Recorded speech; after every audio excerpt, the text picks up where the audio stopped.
Oke, di video kali ini saya akan membahas tentang 4 leadership approach, yaitu 5 level leadership, servant leadership, authentic leadership, dan gender difference in leadership. Yang pertama adalah 5 level leadership, yaitu konsep yang diperkenalkan oleh James Collins. Ini menggambarkan tingkat kepemimpinan tertinggi di mana pemimpin memiliki kombinasi antara kerendahan hati dan tekad yang kuat untuk mencapai tujuan organisasi. Pemimpin level 5 lebih mementingkan keberhasilan organisasi dibandingkan kepentingan pribadi, mau mengakui kesalahan, serta memberikan apresiasi kepada tim. Salah satu contohnya adalah Satya Nadella, CEO Microsoft, yang dikenal dengan gaya kepemimpinannya yang kolaboratif dan rendah hati. Yang kedua adalah servant leadership atau kepemimpinan melayani. Dalam pendekatan ini, pemimpin tidak hanya fokus memimpin, tapi juga melayani dan mendukung perkembangan anggota tim. Mereka membantu karyawan berkembang, memberikan dukungan, dan menciptakan lingkungan kerja yang positif. Prinsip utamanya adalah ketika anggota tim berkembang, organisasi juga akan berkembang. Yang ketiga adalah authentic leadership, yaitu pendekatan ini menekankan pentingnya keaslian diri, integritas, dan konsistensi antara nilai, perkataan, dan tindakan pemimpin. Pemimpin autentik memahami nilai yang mereka pegang dan bertindak sesuai dengan keyakinannya.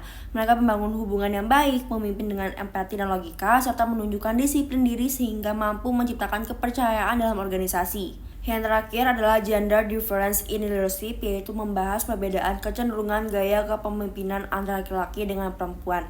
Penelitian menunjukkan bahwa perempuan sering dikaitkan dengan interactive leadership, yaitu gaya kepemimpinan yang menekankan kolaborasi, komunikasi, motivasi, dan membangun hubungan kerja. Namun, efektivitas kepemimpinan sebenarnya tidak hanya berfokus pada gender, melainkan oleh kemampuan pemimpin dalam menyesuaikan gaya kepemimpinannya dengan kebutuhan organisasi. Pada bagian ini, saya akan membahas terkait dengan behavioral approach dalam kepemimpinan, yaitu pendekatan yang fokus pada perilaku pemimpin terhadap bawahannya. Dan terdapat dua fokus utama, yaitu task-oriented behavior dan people-oriented behavior. Task-oriented behavior ini sendiri adalah gaya kepemimpinan yang fokus pada tugas, target, dan produktivitas. Pemimpin biasanya menekankan pada pembagian tugas dan pengawasan agar pekerjaan selesai dengan efektif. Sedangkan dengan people-oriented behavior lebih fokus pada hubungan dengan karyawan, seperti komunikasi, dukungan, dan kenyamanan kerja agar tim lebih termotivasi. Contohnya, manajer yang fokus mengejar deadline termasuk task-oriented, sedangkan pemimpin yang sering mendengarkan masukan itu termasuk dengan people-oriented. Selain itu, ada juga The Leadership Grid dari Robert Blake dan Jane Mouton. Model ini menjelaskan bahwa pemimpin ideal adalah pemimpin yang mampu menyeimbangkan fokus pada tugas dan hubungan dengan karyawan. Jadi, pemimpin tidak hanya mengejar pada hasil kerja, tetapi juga menjaga motivasi dan hubungan baik dalam tim. Oke, next masuk ke the situational model of leadership. Nah, model ini jelaskan bahwa tidak ada satu gaya kepemimpinan yang cocok untuk semua situasi. Seorang pemimpin harus mampu menyesuaikan cara memimpin berdasarkan kondisi tim, tingkat kesiapan anggota, dan tantangan yang sedang dihadapi. Misalnya ketika anggota tim masih membutuhkan arahan, pemimpin perlu lebih tegas, namun ketika tim sudah mandiri, pemimpin bisa memberi lebih banyak kepercayaan. Oke, next ke Fiedler's Contingency Theory. Teori ini menyatakan bahwa efektivitas kepemimpinan bergantung pada kesesuaian antara gaya pemimpin dengan situasi yang dihadapi. Fiedler membagi gaya kepemimpinan menjadi dua, yaitu yang berorientasi pada tugas dan yang berorientasi pada hubungan. Pemimpin akan lebih efektif jika gaya kepemimpinannya sesuai dengan tingkat kontrol dan kondisi lingkungan kerja. Next ke situational substitutes for leadership. Konsep ini menjelaskan bahwa dalam beberapa situasi, peran pemimpin bisa tergantikan oleh faktor lain, seperti anggota tim yang sangat berkompeten, aturan kerja yang jelas, atau budaya organisasi yang kuat.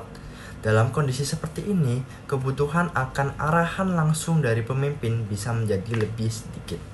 Halo semuanya, perkenalkan namaku Joshua Mario dengan nomor NIM 142251302. Kali ini kita geser ke subbab charismatic dan transformational leadership. Nah, di subbab ini dijelaskan bagaimana kekuatan kepribadian seorang pemimpin mampu menginspirasi komitmen yang luar biasa dari para pengikutnya. Dan juga selain itu, sebab ini juga membandingkan pendekatan transformasional yang berorientasi pada perubahan jangka panjang dengan pendekatan transaksional yang lebih berfokus pada stabilitas operasional sehari-hari. Yang pertama ada charismatic leadership.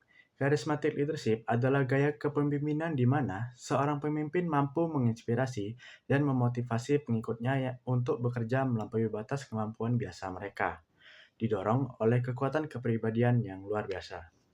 Pemimpin seperti ini umumnya hadir dengan visi yang jelas tentang masa depan yang lebih baik dan mampu menyampaikannya dengan cara yang menarik dan mudah diterima oleh orang lain. Karakteristik utamanya meliputi kepercayaan diri yang tinggi, komitmen yang kuat terhadap visi, dan keberanian untuk bertindak di luar kebiasaan demi mencapai tujuan yang bersama.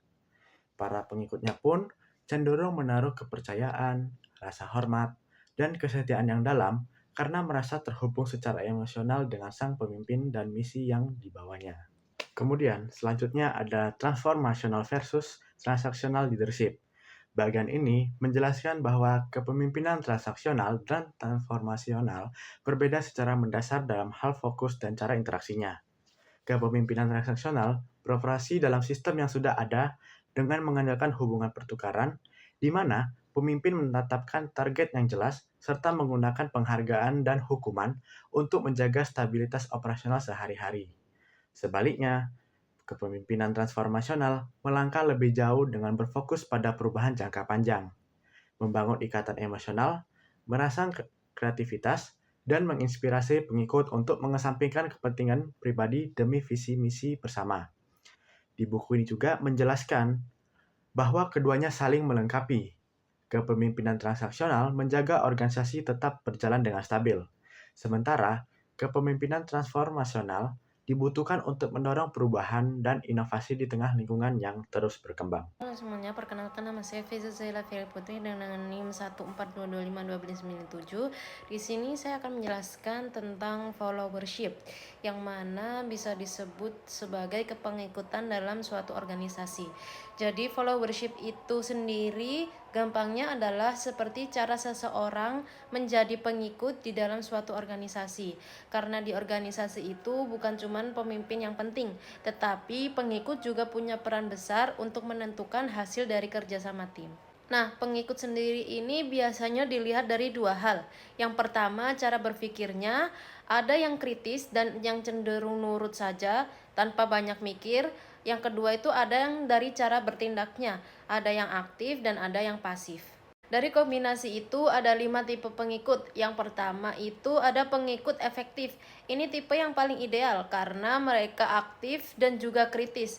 Jadi mereka nggak cuma mengerjakan tugas tapi juga bisa kasih ide dan solusi. Yang kedua ada pengikut terasing. Mereka sebenarnya punya pemikiran kritis tapi cenderung pasif. Jadi sering nggak setuju atau mengeluh tapi nggak ikut untuk mencari solusi. Yang ketiga ada pengikut konformis. Ini kebalikannya dari pengikut terasing, yang mana mereka ini aktif tapi kurang kritis. Jadi cenderung mengikuti semua perintah tanpa banyak pertimbangan. Keempat ada pragmatik.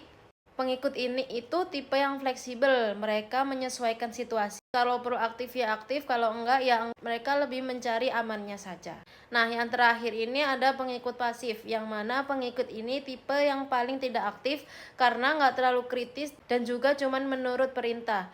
Jadi pengikut yang paling baik itu pengikut yang aktif dan kritis karena bisa bantu suatu organisasi untuk jadi jauh lebih berkembang. Baik, selanjutnya perkenalkan nama saya Marcelino Januarin dengan NIM 142251304. Jadi pernahkah kalian bertanya-tanya kenapa sih ada orang yang dia itu bisa menggerakkan tim dengan begitu mudahnya? Nah, jawabannya ini ada pada dua hal, yaitu yang pertama ada power dan juga ada influence. Jadi sederhananya power ini sendiri itu adalah potensi yang dimiliki seseorang untuk mengubah orang lain. Sementara influence itu adalah efek nyata dari tindakan terhadap orang lain itu sendiri. Nah, dalam organisasi ada dua sumber kekuatan power, yaitu yang pertama ada hard position power, dan yang kedua ada personal soft power. Nah, untuk hard position power ini adalah kekuatan yang biasanya itu melekat pada jabatan.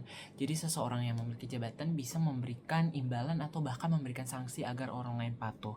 Tetapi kalau misalkan sebagai pemimpin yang hebat, biasanya itu lebih mengandalkan kekuatan yang kedua, yaitu personal soft power, di mana kekuatan ini itu lahir dari dalam dirinya sendiri, entah karena misalkan ia memiliki keahlian khusus di bidang tersebut atau expert power, atau mungkin karena orang lain itu menaruh hormat pada karakter dan kepribadiannya, atau bisa disebut sebagai reverent power.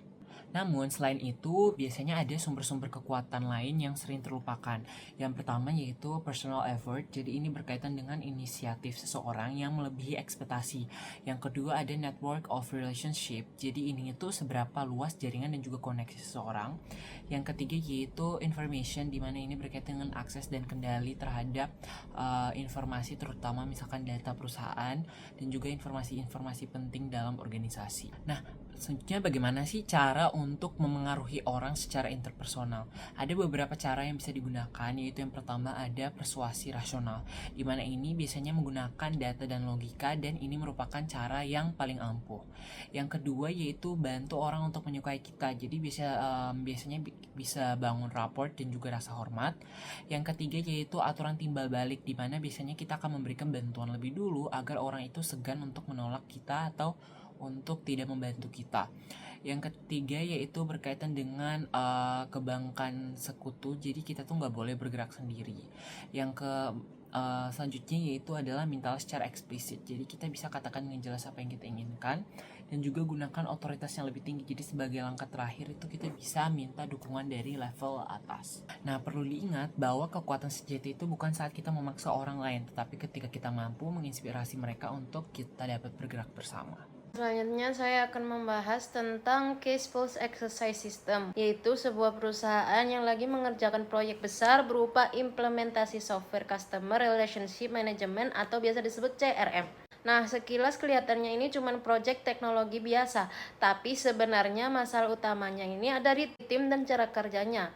Jadi proyek ini dipimpin oleh Henry Baker, yang mana dia bertanggung jawab untuk memastikan sistem CRM ini bisa berjalan di dua kantor, yaitu di Los Angeles dan di Chicago. Awalnya tantangan pertama ini adalah waktu yang sangat sempit. Mereka cuma punya sekitar 10 minggu untuk menyelesaikan proyek besar ini. Jadi otomatis tekanannya tinggi banget. Nah, masalahnya mulai terlihat saat di tim Chicago. Di sana kondisi timnya kurang stabil, sering terjadi konflik antar anggota, komunikasi kurang lancar, dan suasana kerja jadi nggak sehat.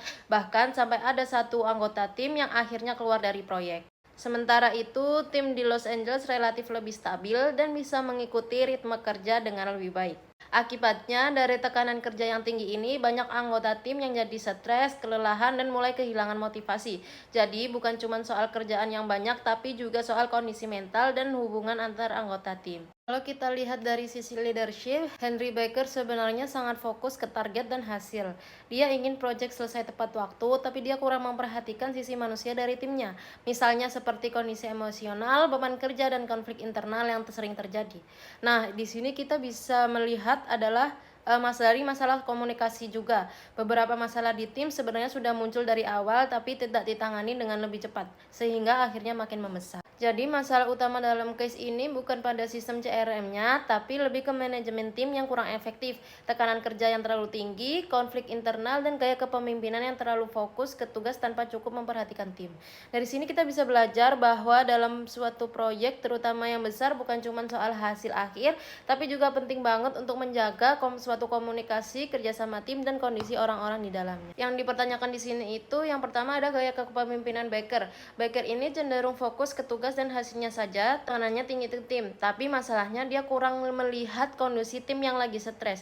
Jadi yang lebih cocok itu gaya kepemimpinan yang lebih suportif dan transformasional, yang gak cuma ke target tapi juga ke orangnya. Kedua, apa yang harus dilakukan Baker sekarang, yaitu Baker ini perlu mengatur ulang beban kerja supaya lebih realistis, perbaiki komunikasi antar tim di LA dan di Chicago, dan menyelesaikan konflik yang ada di dalam tim. Selain itu, dia juga harus mulai kasih dukungan dan apresiasi motivasi supaya tim lebih semangat lagi. Nah, yang ketiga ada perubahan yang harus dilakukan Baker untuk ke depan. Kalau mau sukses untuk menggantikan Davidson, Baker harus berubah dari yang cuman fokus kerja jadi lebih fokus ke orangnya. Dia harus lebih banyak mendengar tim, membangun kepercayaan, dan lebih peduli dengan kondisi tim, bukan cuman deadline saja.